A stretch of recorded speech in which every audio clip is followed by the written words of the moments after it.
కారం రంగు రుచితో ఉంటుంది. ఆచి మిరపపొడి అదరగొట్టే కారం రంగు రుచి. ఆపరేషన్ సింధూర్ పై మరో వీడియో విడుదల చేసింది మన సైన్యం. పాక్ దాడుల నుంచి అమృత్సర్ దేవాలయాన్ని భారత ఆర్మీ కాపాడిన విషయం తెలిసిందే. స్వర్ణ దేవాలయం టార్గెట్ గా పాక్ సైన్యం దాడులకు ప్రయత్నించిన విషయం తెలిసిందే. అయితే పాక్ దాడులను సమర్థవంతంగా తిప్పికొట్టింది భారత air defence system. Golden temple తో పాటు పంజాబ్ నగరాలను కాపాడింది మన ఆయుధ వ్యవస్థ. శత్రు క్షిపణులను చిత్తు చేసింది మన ఎయిర్ డోమ్.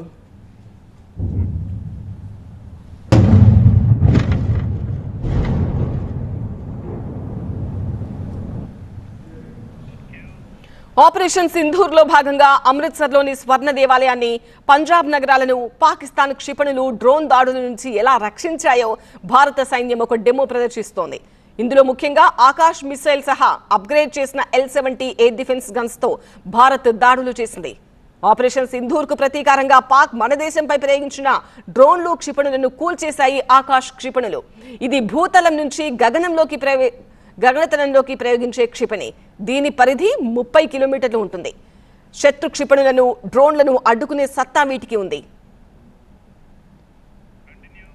ఇక L-70 ఎయిర్ డిఫెన్స్ గన్ కూడా భారత్ చేసిన దాడుల్లో కీలక పాత్ర పోషించింది.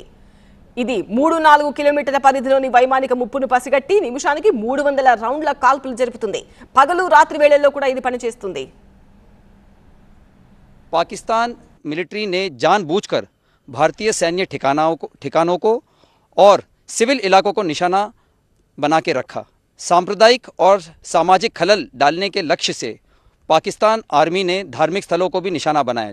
जैसे कि हम सब जानते हैं, उसने गोल्डन टेम्पल के ऊपर बहुत भारी तादाद में ड्रोन और मिसाइल से हमला किया, जिसको कि हमारे बहादुर आर्मी एयर डिफेंस के गनर्स ने पूरी तरीके से डिटेक्ट, ट्रैक और एंगेज करके ध्वस्त किया.